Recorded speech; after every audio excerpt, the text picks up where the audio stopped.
Parliament கூட்டத்தொடர் ஜனவரி 31ஆம் தேதி துவங்கி பிப்ரவரி 13ஆம் தேதி வரை நடக்கிறது. பிப்ரவரி 1ஆம் தேதி 2025க்கான மத்திய பட்ஜெட்டை நிதியமைச்சர் நிர்மலா சீதாராமன் தாக்கல் செய்ய உள்ளார் என அதிகாரப்பூர்வமாக அறிவிக்கப்பட்டுள்ளது. இந்த முறை வரிமுறையை எளிமைப்படுத்துதல், முதலீடு மற்றும் அதனை சார்ந்த வளர்ச்சி குறித்த பல்வேறு முக்கிய அறிவிப்புகள் வெளியாகும் என எதிர்பார்க்கப்படுகிறது. ஈரோடு கிழக்கு தொகுதி இடைத்தேர்தல் பிப்ரவரி 5இல் நடக்கிறது. இதற்கான வேட்புமனு தாக்கல் இன்றுடன் முடிவடைந்தது. கடைசி நாளான இன்று திமுக வேட்பாளர் சந்திரகுமார், நாம் தமிழர் வேட்பாளர் சீதாலட்சுமி உள்பட 56 பேர் மனு தாக்கல் செய்தனர். நாளை மனுக்கள் மீதான பரிசீலனை நடக்கிறது. மனுவை வாபஸ் பெற 20ஆம் தேதி கடைசி நாளாகும். ஈரோடு கிழக்கு இடைத்தேர்தலுக்காக வேட்புமனு தாக்கல் செய்த திமுக வேட்பாளர் சந்திரகுமார், இன்றைய நவீன அரசியல் வளர்ச்சியில் நாடு எங்கேயோ போய்க் கொண்டிருக்கிறது. ஆனால் கட்டை வண்டியில் போ என்று சொல்லும் தலைவரை வைத்துக் கொண்டு அவர்களோடு போட்டியிடுவதை காலத்தின் கொடுமையாக கருதுகிறேன் என்றார். ஈரோடு கிழக்கு தொகுதி இடைத்தேர்தலுக்கு போட்டியிடும் நாம் தமிழர் கட்சியின் வேட்பாளர் சீதாலட்சுமி இன்று வேட்புமனு தாக்கல் செய்தார். மஞ்சள் மாநகரமான ஈரோடு புற்றுநோய் மாநகரமாக மாறியுள்ளது. 60 ஆண்டுகளாக விவசாயிகள், நெசவாளர்களின் வாழ்வாதாரம் பாதிக்கப்பட்டதற்கு காரணம் திமுக ஆட்சிதான். மக்களின் தேவைகளை சட்டமன்றத்தில் சட்டமாக நிறைவேற்றுவதுதான் எனது நோக்கம் என்றார்.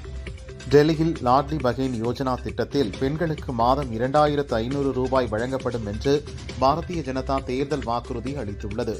கருவுற்ற பெண்களுக்கு 6 ஊட்டச்சத்து தொகுப்பு மற்றும் 21,000 அளிக்கப்படும் என தெரிவித்துள்ளது. தமிழக மக்களின் நலனுக்காக தன் வாழ்வை அர்ப்பணித்த மாமனிதர் எம்ஜிஆர். தமிழ் சினிமாவை பாமரர்களின் ஊடகமாக்கிய புரட்சி நடிகர் என ஆந்திர துணை முதல்வர் பவன் கல்யாண் கூறியுள்ளார். மக்கள் பணியில் அவர் என்றும் எமது பேராசானாக வழிகாட்டி நிற்கிறார். ஓங்குக எம்ஜிஆரின் புகழ் என்றும் தெரிவித்துள்ளார். டங்ஸ்டன் சுரங்கம் விவகாரத்தில் தமிழக முதல்வர் ஸ்டாலின் வாயால் வடை சுடுகிறார். டங்ஸ்டன் சுரங்கம் அமையவுள்ள 48 கிராமங்களையும் தொல்லியல் மண்டலமாக அறிவித்தால் அந்த திட்டத்தை மத்திய அரசு கைவிடும் என PR பாண்டியன் கூறினார். டங்ஸ்டன் தொடர்பாக சட்டசபையில் பேசும் முதல்வர் தீர்மானம் நிறைவேற்ற மறுப்பது ஏன் என்றும் கேள்வி எழுப்பினார். காஞ்சு போன கரும்பு, புழு ஊறின அரிசி, இதுதான் தமிழக அரசின் பொங்கல் பரிசா என முன்னாள் துணை சபாநாயகர் ஜெயராமன் கேள்வி கேட்டார். தமிழக மக்கள் பெரும்பாலானோர் பொங்கல் பரிசை வாங்காமல் புறக்கணித்தனர். தமிழகமே வேதனையோடு இந்த பொங்கலை கொண்டாடியது என அவர் கூறினார். தமிழகத்தில் மக்கள் விரோத ஆட்சி நடக்கிறது. பெண்களுக்கு எதிரான குற்றங்கள் அதிகரித்து வருகிறது. ஜெயலலிதா தொண்டர்கள் ஒன்றிணைந்து திமுக ஆட்சிக்கு முடிவு கட்ட வேண்டும் என அமமுக பொதுச் செயலாளர் டிடிவி தினகரன் கூறினார். திமுகவின் அராஜகத்தை எதிர்க்க வேண்டும் என அனைத்து கட்சிகளும் இடைத்தேர்தலை புறக்கணித்து உள்ளது. 2026 சட்டசபை தேர்தலுக்கு பிறகு பழனிசாமி என்கிற சுயநல மனிதரின் ஆட்டம் ஓய்ந்துவிடும் என்றும் தெரிவித்தார். அலங்காநல்லூர் ஜல்லிக்கட்டு விழாவிற்கு தனது மகனோடு வந்த துணை முதல்வர் உதயநிதி ஒரு பெண் கலெக்டரை இருக்கையிலிருந்து எழ வைத்திருக்கிறார் என முன்னாள் அமைச்சர் செல்லூர் ராஜு குற்றம் சாட்டினார். இந்த ஆட்சியில் அதிகாரிகள் எவ்வாறு நடத்தப்படுகிறார்கள் என்பதற்கு இதுவே சாட்சி எனவும் அவர் கூறினார். அரசியலமைப்பு சட்டத்திற்கு எதிராக பாரதிய ஜனதா அரசு செயல்படுவதாக ராகுல் கூறி வருகிறார். நெருக்கடி நிலையை கொண்டு வந்து அரசியல் அமைப்பையே முடக்கிய இந்திரா காந்தி பெயரில் கட்சி அலுவலகத்தை திறந்து வைத்த அவர் அரசியல் அமைப்புக்கு ஆபத்து என பேசியிருப்பது வேடிக்கையாக இருப்பதாக கோவை தெற்கு பாரதிய ஜனதா MLA வானதி தெரிவித்துள்ளார். பிரிந்து கிடக்கும் அதிமுக சக்திகள் ஒன்றிணைய வேண்டும் என்பதுதான் இன்று அனைவரின் குரலாக ஒலித்துக் கொண்டிருக்கிறது. ஆனால் பிரிந்து கிடக்கும் அதிமுக சக்திகள் இணையக்கூடாது என்று கூறக்கூடிய ஒரே நபர் எடப்பாடி பழனிசாமி என O பன்னீர்செல்வம் தெரிவித்தார். சென்னையில் இரவு நேர கார் பந்தயம் நடத்தியது வரவேற்கத்தக்கது என முதல்வர் ஸ்டாலின் மற்றும் துணை முதல்வர் உதயநிதிக்கு நடிகர் அஜித்குமார் பாராட்டு தெரிவித்துள்ளார். முன்னாள் முதல்வர் எம்ஜிஆர் பிறந்தநாளை முன்னிட்டு நடைபெற்ற நிகழ்ச்சியில் அதிமுக செங்கல்பட்டு மேற்கு மாவட்ட செயலாளர் ராஜேந்திரன் தலைகீழாக கட்சி கொடியை ஏற்றினார். உடனே அருகில் இருந்த தொண்டர்கள் சுதாரித்துக் கொண்டு கொடியை வேகமாக இறக்கி மறுபடியும் சரியாக ஏற்றினர். தென்மேற்கு அரபிக்கடல் பகுதியில் நிலவும் வளிமண்டல கீழடுக்கு சுழற்சியால் இன்று தமிழகத்தில் ஓரிரு இடங்கள், புதுச்சேரி மற்றும் காரைக்கால் பகுதிகளில் மிதமான மழை பெய்யக்கூடும் என சென்னை வானிலை மையம் தெரிவித்துள்ளது. நாளை மறுநாளும் பல்வேறு பகுதிகளில் இடி மின்னலுடன் மிதமான மழை பெய்யக்கூடும் என கூறியுள்ளது.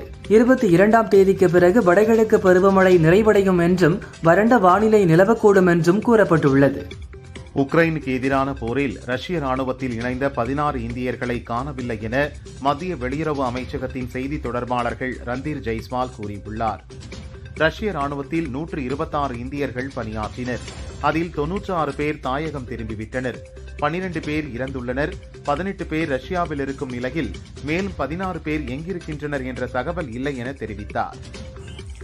மும்பையில் யாருக்கும் பாதுகாப்பு இல்லை என காங்கிரஸ் மூத்த தலைவர் பூபேஷ் பாகல் தெரிவித்துள்ளார். நடிகர் சைஃப் அலிகானுக்கு கத்தி குத்து விழுந்ததை சுட்டிக்காட்டி மகாராஷ்டிரா அரசு குறித்து இவ்வாறு விமர்சித்துள்ளார். ஊழல் வழக்கில் பாகிஸ்தான் முன்னாள் பிரதமர் இம்ரான்கானுக்கு 14 ஆண்டுகளும் அவரது மனைவிக்கு 7 ஆண்டுகளும் சிறை தண்டனை விதித்து அந்நாட்டு கோர்ட் தீர்ப்பளித்துள்ளது. வழக்கில் தொடர்புடைய மற்ற அனைவரும் தலைமறைவாகிவிட்டனர். அவர்களை தேடப்படும் குற்றவாளி என்றும் கோர்ட் அறிவித்துள்ளது. ஸ்பேஸ் எக்ஸ் நிறுவனம் நேற்று அமெரிக்காவின் டெக்சாஸ் பகுதி அருகே உள்ள தெற்கு பாட்ரோ தீவு பகுதியில் இருந்து ஸ்டார்ஷிப் ராக்கெட்டை சோதனை முயற்சியாக விண்ணில் ஏவியது. அப்போது ராக்கெட் விண்ணில் செலுத்தப்பட்ட 8வது நிமிடத்தில் 146 கிலோமீட்டர் தொலைவில் அது வெடித்து சிதறியது. இதற்கான காரணத்தை கண்டறிய அந்நிறுவனத்தின் விஞ்ஞானிகள் ஈடுபட்டுள்ளனர். உத்தரப்பிரதேசம் பிரயாக்ராஜில் நடந்து வரும் கும்பமேளாவில் ஒருமுறை மட்டுமே பயன்படுத்தப்படும் பிளாஸ்டிக் பொருட்களை தவிர்க்க முதல்வர் யோகி ஆதித்யநாத் வலியுறுத்தியிருந்தார். பிளாஸ்டிக் பொருட்களை தவிர்க்கும் வகையில் ஒரு தட்டு ஒரு பை திட்டத்தை RSS அமைப்பு அறிமுகப்படுத்தியுள்ளது. இதுவரை ஒரு எவர் சில்வர் தட்டு மற்றும் டம்ளர் அடங்கிய 70,000 துணிப்பைகள் பக்தர்களுக்கு வழங்கப்பட்டுள்ளன. விஜயின் நிதானமான நடவடிக்கையை பார்க்கும்போது அரசியல் தலைவர்கள் இயங்கும் அளவிற்கு பக்குவப்பட்ட அரசியலை நோக்கி செல்கிறார் என தெரிகிறது என முன்னாள் அமைச்சர் ராஜேந்திர பாலாஜி தெரிவித்தார். விஜய் திமுக மீது வைத்துள்ள அதிருப்தி அதிமுகவிற்கு பலமாக உள்ளது.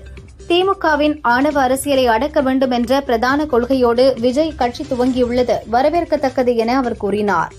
ஈரோடு கிழக்கு இடைத்தேர்தலில் போட்டியிடும் நாதக வேட்பாளர் சீதா லட்சுமி தனியொரு ஆளாக நடந்து வந்து இன்று வேட்புமனு தாக்கல் செய்தார். மேலும் தங்களுக்கு மைக் சின்னம் ஒதுக்க வேண்டும் எனவும் கோரிக்கை வைத்துள்ளார்.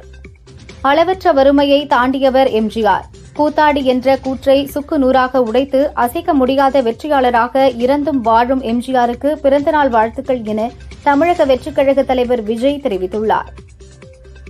பிரான்சின் பாரிஸ் நகரில் கடந்த ஆண்டு நடந்த ஒலிம்பிக் போட்டியில் துப்பாக்கிச் சுடுதலில் இந்திய வீராங்கனை மனுபாகர் 2 வெண்கலப் பதக்கம் வென்றார். அவரது சாதனையை அங்கீகரிக்கும் விதமாக அவருக்கு மத்திய அரசு கேல் ரத்னா விருதை அறிவித்தது. ஜனாதிபதி மாளிகையில் நடந்த விழாவில் மனுபாகருக்கு ஜனாதிபதி திரௌபதி கேல் ரத்னா விருதை வழங்கி கௌரவித்தார். உலக செஸ் சாம்பியன் குகேஷுக்கு ஜனாதிபதி திரௌபதி முர்மு கேல் ரத்னா விருதை வழங்கினார். மேலும் அவருக்கு 25 லட்சம் ரூபாய்க்கான பரிசுத் தொகையும் வழங்கப்பட்டது. பாரா ஒலிம்பிக் போட்டி பேட்மிண்டன் பிரிவில் வெண்கலம் பதக்கம் வென்ற பாரா பேட்மிண்டன் வீராங்கனை நித்யஸ்ரீ சுமதிக்கு ஜனாதிபதி திரௌபதி முர்மு அர்ஜுனா விருது வழங்கி கௌரவித்தார். பொருளாதாரத்தில் நலிவடைந்த குடும்பங்களைச் சேர்ந்த மூத்த குடிமக்களுக்கு மகா கும்பமேளாவில் பங்கேற்க இலவச யாத்திரை பயணம் செல்ல ஹரியானா அரசு ஏற்பாடு செய்துள்ளதாக அம்மாநில முதல்வர் நயாப் சிங் சைனி அறிவித்துள்ளார். தேசிய நெடுஞ்சாலைகளில் உள்ள டோல்கேட்டுகளில் நீண்ட நேரம் காத்திருப்பதை தவிர்க்க தனிநபர் வாகனங்களுக்கு மாதாந்திர அல்லது ஆண்டு பாஸ் வழங்குவதற்கு மத்திய அரசு ஆலோசனை அளித்துள்ளது. வாகனம் புறப்படும் இடத்தில் இருந்து சென்றடையும் இடம் வரைக்குமான கட்டணத்தை மட்டும் வசூலிப்பதற்கான தொழில்நுட்பத்தையும் அறிமுகம் செய்ய ஆலோசனை நடத்தப்பட்டிருப்பதாக மத்திய அமைச்சர் நிதின் கட்கரி தகவல் தெரிவித்துள்ளார். ஏழைகளின் தோழனாகவும் எளியவர்களின் விருப்பத்துக்குரியவராகவும் திகழ்ந்த பொன்மனச் செம்மல் எம்ஜிஆரின் பிறந்த நாள் இன்று. அவரது நினைவை கொண்டாடும் லட்சோப லட்ச இதயங்களுடன் நானும் இணைந்து கொள்கிறேன் என நடிகரும் மக்கள் நீதி மய்யம் கட்சியின் தலைவருமான கமல்ஹாசன் தெரிவித்துள்ளார். உத்தரப்பிரதேச மாநிலம் அலிகர் நகரைச் சேர்ந்தவர் ரிங்கு சிங். இடது கை பேட்ஸ்மேனான இவர் இந்திய அணியில் விளையாடி வருகிறார். 27 வயதாகும் இவருக்கும் சமாஜ்வாதி கட்சியின் MP பிரியா சரோஜ் என்பவருக்கும் திருமண நிச்சயதார்த்தம் நடந்து முடிந்துள்ளது. திருமணம் எப்போது என்ற தேதி இன்னும் அறிவிக்கப்படவில்லை. இளம் வயது எம்பிக்களில் ஒருவரான பிரியா சரோஜ் சுப்ரீம் கோர்ட்டில் வக்கீலாக பணியாற்றி வருகிறார். கரூர் குளத்துப்பாளையம் ஸ்ரீ ருக்குமணி சமேத பண்டரிநாதன் கோயிலில் வைகுண்ட ஏகாதசியை முன்னிட்டு ஆண்டாள் திருக்கல்யாண வைபவம் விமர்சையாக நடந்தது. உற்சவருக்கு சிறப்பு அபிஷேகங்கள் நடைபெற்றது. கோயில் மண்டபத்தில் திருமண கோலத்தில் எழுந்தருளிய ஆண்டாளை ஏராளமான பக்தர்கள் தரிசனம் செய்தனர். ராணிப்பேட்டை மாவட்டம் ரெட்டிவலம் கிராமத்தில் உள்ள பனையாழி அம்மன் கோயில் திருவிழா வெகு விமரிசையாக நடந்தது. விழாவில் அலகு குத்தி பக்தர்கள் நேர்த்திக்கடன் செலுத்தினர். திண்டுக்கல் மாவட்டம் வத்தலகுண்டு முத்தலாபுரத்தில் 1000 அரிவாள் கோட்டை கருப்பண்ண சுவாமி கோவில் உள்ளது. இங்கு பக்தர்கள் தங்களது நேர்த்திக்கடனாக 1000கணக்கான அரிவாள்களை காணிக்கையாக செலுத்தினர். திண்டுக்கல் மாவட்டம் வத்தலகுண்டு அருகே சோலைமலை அழகர் பெருமாள் கோவிலில் வாழைப்பழம் சூறைவிடும் வினோத திருவிழா நடைபெற்றது.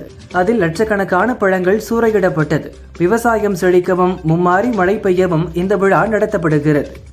ஸ்ரீரங்கம் வடக்கு வாசலில் அமைந்துள்ள வடபத்திர காளியம்மன் கோயில் கும்பாபிஷேக விழா 19ஆம் தேதி நடைபெறவுள்ளது. கும்பாபிஷேக விழாவிற்காக திருமஞ்சனம் எனப்படும் 1008 தீர்த்த குடம் வட காவேரி என அழைக்கப்படும் கொள்ளிடம் ஆற்றில் இருந்து மேலதாளம் முழங்க ஊர்வலமாக எடுத்து வந்தனர்.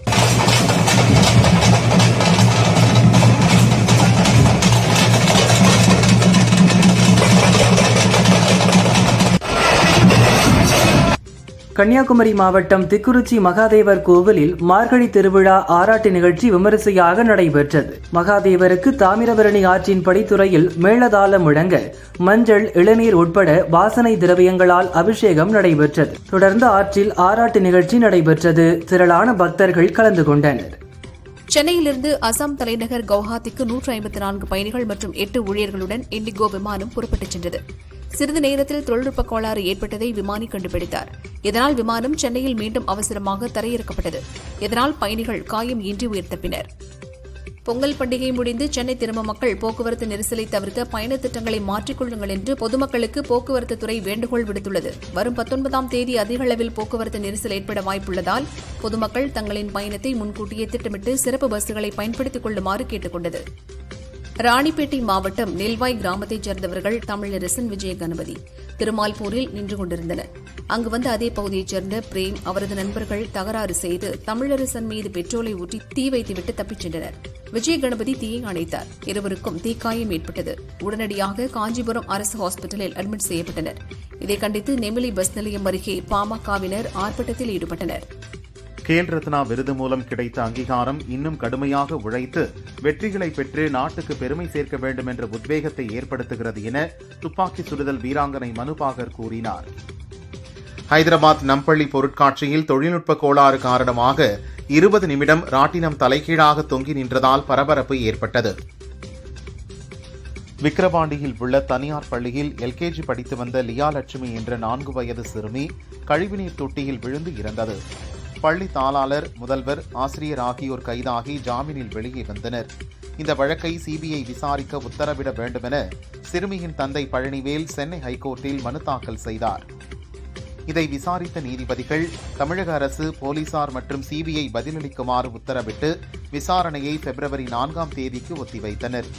சிவகங்கை மாவட்டம் காரைக்குடி அருகே கழனி வாசலில் பல கோடி மதிப்பிலான அரசுக்கு சொந்தமான நத்தம் புறம்போக்கு இடம் உள்ளது. இந்த இடம் ஆதிதிராவிட மக்களுக்காக அரசு சார்பில் ஒதுக்கப்பட்ட இடம் என்றும் முறையாக மக்களுக்கு பிரித்து தரவில்லை என கூறி 50க்கும் மேற்பட்டோர் அந்த இடத்தை கல்வேலி அமைக்க முயன்றனர். வருவாய்த்துறையினர் ஊண்டப்பட்ட கற்களை அப்புறப்படுத்தினர். ஆத்திரமடைந்த ஆதிதிராவிட மக்கள் காரைக்குடி மதுரை சாலையில் மறியல் போராட்டத்தில் ஈடுபட்டனர். காரைக்குடி போலீசார் பேச்சுவார்த்தை நடத்தினர். மக்கள் மறியலை கைவிட்டனர். மதுரையில் மெட்ரோ ரயில் திட்டம் ரூபாய் 11,368 கோடி மதிப்பீட்டில் துவங்க உள்ளது. ஒத்தக்கடை வேளாண் பல்கலையில் துவங்கி திருமங்கலம் வரை 32 கிலோமீட்டர் தூரத்திற்கு 27 ஸ்டேஷன்களுடன் அமைய உள்ளது.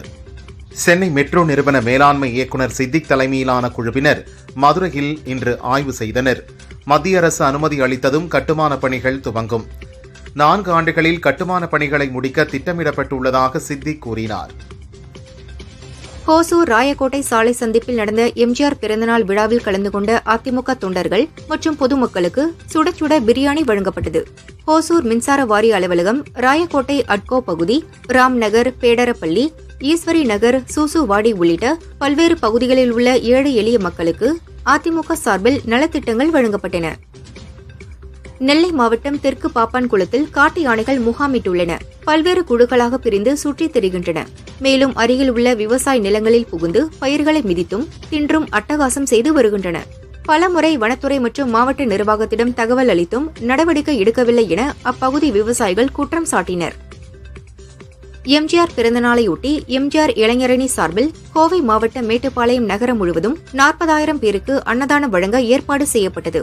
இந்நிகழ்ச்சியை எம்எல்ஏ ஏ.கே. செல்வராஜ் துவக்கி வைத்தார்.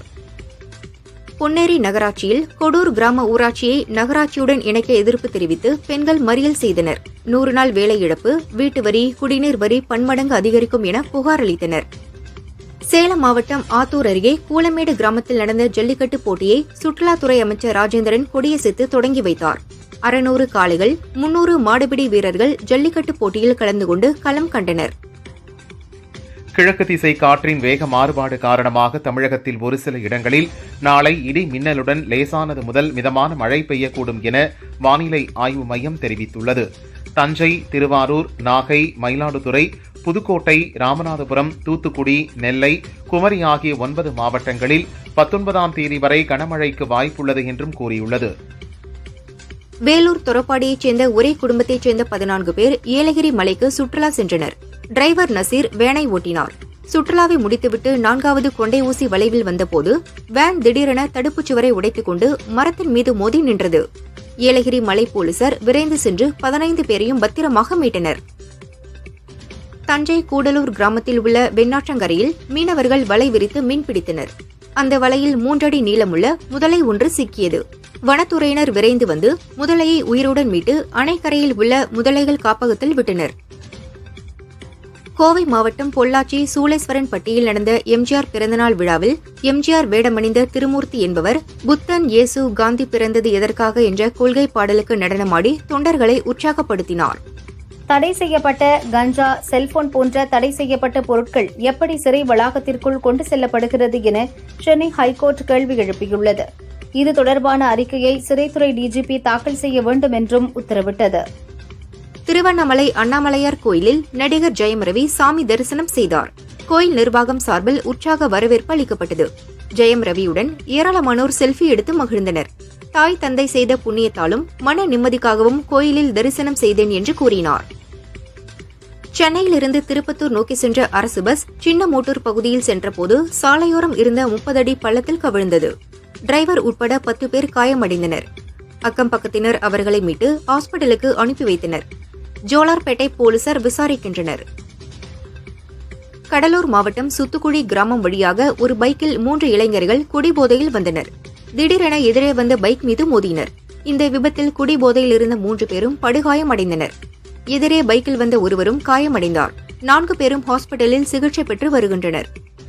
நில அபகரிப்பு வழக்கில் யூடியூபர் சவுக்கு சங்கர் தொடர்ந்து தவறான தகவல்களை அளித்து வருவதாக காவல்துறை தரப்பில் கோர்ட்டில் வாதம் நடத்திய நிலையில் அவருக்கு ஜாமீன் வழங்கி சென்னை ஹைகோர்ட் உத்தரவிட்டுள்ளது. பொங்கல் பண்டிகை முடிந்து தென் மாவட்டங்களிலிருந்து சென்னை திரும்புவோர் வசதிக்காக ஜனவரி 19ஆம் தேதி சிறப்பு ரயில் இயக்கப்படும் என தெற்கு ரயில்வே அறிவித்துள்ளது. அதன்படி மண்டபம், சென்னை எழும்பூர், தூத்துக்குடி, தாம்பரம், மதுரை, சென்னை எழும்பூர் EMU ஆகிய சிறப்பு ரயில்கள் இயக்கப்படுகின்றன. ஏழைகளுக்கு அதிகாரமளித்து சிறந்த சமுதாயத்தை கட்டி எழுப்ப முயற்சி மேற்கொண்டவர் எம்ஜிஆர் என பிரதமர் மோடி புகழாரம் சூட்டியுள்ளார். எம்ஜிஆரின் பிறந்த நாளில் அவருக்கு மரியாதை செலுத்துவதாக கூறியுள்ளார். ஹைதராபாத்தில் தனியார் கல்வி நிறுவனத்தில் ஏற்பட்ட தீ விபத்தில் கம்ப்யூட்டர்கள், மேஜை, நாற்காலி உள்ளிட்ட பொருட்கள் தீயில் எரிந்து சாம்பலானது. விபத்து குறித்து விசாரணை நடக்கிறது. பல்கலை துணைவேந்தர்கள் நியமனம் தொடர்பாக கவர்னர் RN ரவிக்கு எதிராக தமிழக அரசு தாக்கல் செய்த மனுவை சுப்ரீம் கோர்ட் விசாரணைக்கு ஏற்றது. மசோதாக்களுக்கு ஒப்புதல் அளிப்பது தொடர்பான வழக்கு ஏற்கனவே நிலுவையில் உள்ள நிலையில் கூடுதல் மனுவாக இது தாக்கல் செய்யப்பட்டிருந்தது. இதற்கான இறுதி விசாரணை அடுத்த வாரம் நடக்க உள்ளது. திருச்சி மாவட்டம் மணப்பாறை அருகே உள்ள பொம்மக்கம்மா ஊரைச் சேர்ந்த ஒரு குறிப்பிட்ட சமுதாயத்தினர் பொங்கல் விழாவை வினோதமாக கொண்டாடினர். தாங்கள் வளர்த்து வரும் எருதுகளை அலங்கரித்து அழைத்துக் கொண்டு கோமாளி வேடமணிந்து புல்லாங்குழல் வாசித்து மேளதாளங்கள் முழங்க வீடுகள் தோறும் சென்று பாட்டு பாடி ஆடி மக்களை மகிழ்வித்தனர். பொங்கல் பரிசு தொகுப்புடன் 2000 ரூபாய் வழங்கி உத்தரவிட வேண்டும் என பாஜக வழக்கறிஞர் மோகன்தாஸ் தொடர்ந்த வழக்கை சென்னை ஹைகோர்ட் தள்ளுபடி செய்துள்ளது. மேலும் பணம் வழங்க மறுப்பு தெரிவித்த ஹைகோர்ட் பொங்கல் பரிசு தொகுப்புடன் 2000 ரூபாய் வழங்குவது அரசின் கொள்கை முடிவு என கூறியது. சிவகங்கை மாவட்டத்தில் ஜனவரி 21, 22 ஆகிய தேதிகளில் முதல்வர் ஸ்டாலின் கள ஆய்வு மேற்கொள்ள இருப்பதாக தமிழக அரசு அறிவிப்பு வெளியிட்டுள்ளது. சென்னை மணலியில் பணியில் இருந்த போக்குவரத்து தலைமை காவலர் ஜெயகிருஷ்ணனுக்கு வலிப்பு ஏற்பட்டது. அவர் ஸ்பாட்டிலேயே மயங்கி விழுந்து பலியான சம்பவம் சோகத்தை ஏற்படுத்தியுள்ளது. திருப்பதியிலிருந்து திருச்சி நோக்கி சென்ற தனியார் பஸ் சித்தூர் அருகே லாரி மீது மோதியது. இந்த விபத்தில் தமிழகத்தைச் சேர்ந்த 4 பேர் பலியாகினர். 22 பயணிகள் காயமடைந்தனர். சென்னை முட்டுக்காடு பகுதியில் அமையவுள்ள பன்னாட்டு அரங்கத்தின் கட்டுமான பணிகள் மேற்கொள்ள சுற்றுச்சூழல் அனுமதி வழங்கப்பட்டுள்ளது. 5 லட்சம் சதுர அடி பரப்பளவில் 525 கோடி ரூபாய் செலவில் இந்த அரங்கம் அமையவுள்ளது. கோவை சாடிவயல் அடுத்த சிங்கப்பதி மலைவாழ் கிராமத்தில் மக்கள் பொங்கல் வைத்து குலதெய்வத்தை வழிபட்டனர். பாரம்பரிய இசை வாத்தியங்களை இசைத்த கிராம மக்கள் உற்சாகமாக நடனமாடி காணும் பொங்கலை கொண்டாடினர். காஞ்சிபுரம் மாநகரில் மிலிட்டரி ரோடு, பூக்கடை சத்திரம் உள்ளிட்ட பல்வேறு இடங்களில் முன்னாள் அமைச்சர் வி. சோமசுந்தரம் தலைமையில் முன்னாள் முதல்வர் எம்ஜிஆரின் பிறந்த நாள் கொண்டாடப்பட்டது. அவரது போட்டோவுக்கு மாலை அணிவித்து இனிப்பு வழங்கப்பட்ட நிலையில் அதிகாலையிலேயே பொதுமக்களுக்கு இட்லி, கறிக்குழம்பு, இடியாப்பத்துடன் காலை சிற்றுண்டியை அதிமுகவினர் வழங்கினர். திருப்பதி ஏழுமலையான் கோயிலின் போட்டோஷாப் மூலம் போலியாக 300 தரிசன டிக்கெட் தயார் செய்து பக்தர்களுக்கு விற்ற 3 பேர் கைதாகினர். தலைமறைவான 2 பேரை விஜிலன்ஸ் அதிகாரிகள் தேடுகின்றனர். கரூர் மாவட்டம் அரவக்குறிச்சி அருகே இனுங்கனூரில் சட்டவிரோதமாக சேவல் சண்டை நடத்திய 16 பேரை அரவக்குறிச்சி போலீசார் கைது செய்தனர். 10 சேவல்கள், சேவல் சண்டைக்கு பயன்படுத்தப்பட்ட கத்திகள், 6 டூ வீலர்கள், 37,000 ரூபாய் ரொக்கம் ஆகியவற்றை போலீசார் பறிமுதல் செய்தனர். தெலங்கானா மாநிலம் மஹபூபாத் நகரில் காதலியை கொன்று புதைத்து அதன் அருகில் அடுப்பு வைத்து வெந்நீர் காய்ச்சி வந்த காதலனை போலீசார் கைது செய்தனர். பெரம்பலூர் மாவட்டம் கைகளத்தூர் கிராமத்தில் பொங்கல் தின விழாவில் இரு சமூகத்தினரிடையே பிரச்சினை ஏற்பட்டது. போலீசார் பேச்சுவார்த்தை நடைபெற்றுக் கொண்டிருக்கும் பொழுதே தேவேந்திரன் என்பவர் மணி என்பவரை வெட்டி கொலை செய்தார். கைகளத்தூர் போலீசார் தேவேந்திரனை கைது செய்து விசாரிக்கின்றனர். மணியின் உறவினர்கள் கைகளத்தூர் போலீஸ் ஸ்டேஷனை முற்றுகையிட்டு போராட்டம் நடத்தி வருகின்றனர். திண்டுக்கல் அருகே கிழக்கு மீனாட்சி நாயக்கன்பட்டி கிராமத்தில் பொங்கல் விழாவில் மைக் செட்டை நிறுத்தும் தகராறில் அகரமுத்துவிற்கும் அங்குசாமிக்கும் இடையே வாய் தகராறு ஏற்பட்டது. இதில் அகரமுத்து அங்குசாமியை கத்தியால் குத்தி கொலை செய்தார். அகரமுத்துவை போலீசார் தேடி வருகின்றனர். சிறார்களின் ஆபாச வீடியோக்களை விற்ற விவகாரத்தில் சென்னை மயிலாப்பூரைச் சேர்ந்த தம்பதியர் போக்சோவில் கைது செய்யப்பட்டுள்ளனர். இவர்கள் தங்களின் 16 வயது மகளை பாலியல் தொழிலில் ஈடுபடுத்தியதோடு மட்டுமல்லாமல் பணத்திற்காக வீடியோ பதிவு செய்து பலருக்கு விற்பனை செய்தது குறிப்பிடத்தக்கது. மும்பையில் பாலிவுட் நடிகர் சைஃப் அலிகான் வீட்டில் நடந்த கொள்ளை முயற்சியில் அவரை கத்தியால் குத்திய நபரை போலீசார் கைது செய்ததாகவும் அவரை பந்த்ரா காவல் நிலையத்திற்கு அழைத்து வந்து விசாரணை நடத்துவதாகவும் தகவல் வெளியாகியுள்ளது. பெங்களூரு கெம்பேகவுட சர்வதேச விமான நிலையத்தில் பாங்காக்கில் இருந்து வந்த தாய்லாந்தைச் சேர்ந்த 3 பேரிடமிருந்து 23 கோடி மதிப்புள்ள 23 கிலோ கஞ்சாவை விஜிலன்ஸ் அதிகாரிகள் பறிமுதல் செய்தனர். 3 பேரையும் கைது செய்து சிறையில் அடைத்தனர். அமெரிக்காவின் வெள்ளை மாளிகை மீது தாக்குதல் நடத்த முயன்ற வழக்கில் 20 வயதான தெலுங்கானாவைச் சேர்ந்த இந்திய வம்சாவளி இளைஞர் சாய் வர்ஷித் கந்துலாவுக்கு 8 ஆண்டுகள் சிறை தண்டனை விதித்து அமெரிக்க கோர்ட் உத்தரவிட்டுள்ளது. கிராண்ட்ஸ்லாம் அந்தஸ்து கொண்ட ஆஸ்திரேலிய ஓபன் டென்னிஸ் தொடர் மெல்போர்னில் நடந்து வருகிறது. பெண்கள் ஒற்றையர் பிரிவு 3வது சுற்று ஆட்டத்தில் பெலாரஸ் வீராங்கனை சபலென்கா டென்மார்க் வீராங்கனை கிளாரா டாசனுடன் மோதினார். விறுவிறுப்பாக நடந்த ஆட்டத்தில் கிளாராவை வீழ்த்திய சபலென்கா 4வது சுற்றுக்கு முன்னேறினார்.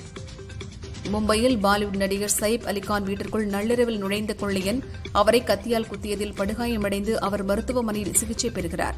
இது தொடர்பாக ஒருவர் கைதாகியுள்ளார்.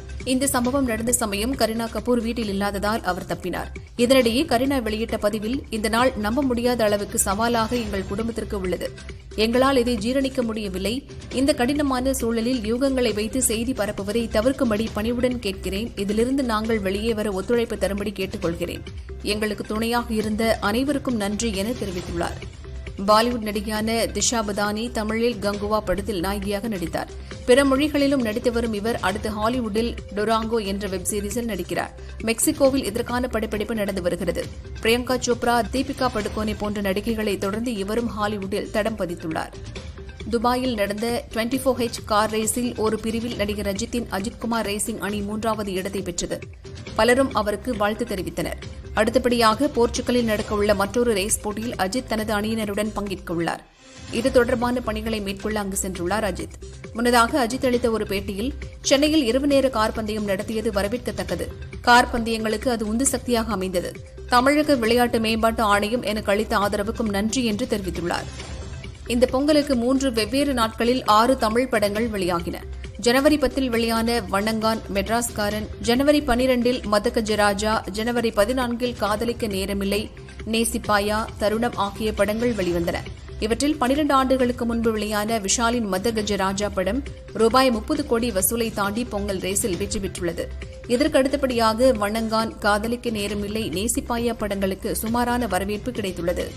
தனுஷ் இயக்கியுள்ள 3வது படம் நிலவுக்கு என்மேல் என்னடி கோபம். இதில் நாயகனாக அவரது அக்கா மகன் பவிஷ் அறிமுகமாக அனேகா சுரேந்திரன், மேத்யூ தாமஸ், பிரியா பிரகாஷ் வாரியர் உள்ளிட்டோர் நடித்துள்ளனர். பிப்ரவரி 7 இப்படம் ரிலீஸ் என அறிவித்தனர். ஆனால் அஜித்தின் விடாமுயற்சி பிப்ரவரி 6 ரிலீஸ் ஆவதால் இந்த படத்தின் ரிலீஸை ஒரு வாரம் முன்னதாக ஜனவரி 30 வெளியிட திட்டமிட்டுள்ளனர். மகிழ் திருமேனி இயக்கத்தில் அஜித் நடித்துள்ள படம் விடாமுயற்சி. த்ரிஷா, அர்ஜுன், ரெஜினா, ஆரவ் உள்ளிட்டோர் நடித்துள்ளனர். அனிருத் இசையமைத்துள்ளார். இந்த பொங்கலுக்கே வெளிவர வேண்டிய படம் பணிகள் முடியாததால் தள்ளி போனது. நேற்று படத்தின் ட்ரெய்லரை வெளியிட்டனர். துவக்க முதல் இறுதி வரை பக்கா ஆக்ஷன் காட்சிகள் நிறைந்துள்ளன. 21 மணி நேரத்தில் இந்த ட்ரெய்லருக்கு 88 லட்சத்திற்கும் அதிகமான பார்வைகள் கிடைத்துள்ளன. மேலும் பிப்ரவரி 6 படம் ரிலீஸ் என அறிவித்துள்ளனர். மலையாள இளம் நடிகையான மமிதா பைஜு தமிழில் ரெபெல் படத்தில் அறிமுகமானார். தற்போது விஷ்ணு விஷாலின் 21வது படம் மற்றும் விஜயின் 69வது படங்களில் நாயகியாக நடிக்கிறார். அடுத்தபடியாக பிரதீப் ரங்கநாதனின் புதிய படத்தில் நடிக்கிறார். இதை கீர்த்தீஸ்வரன் என்பவர் இயக்குகிறார். இதையடுத்து டவுன் பிக்சர்ஸ் தயாரிப்பாளர் ஆகாஷ் பாஸ்கரன் இயக்கும் முதல் படத்தில் அதர்வா ஜோடியாக மமிதா நடிக்கவுள்ளார்.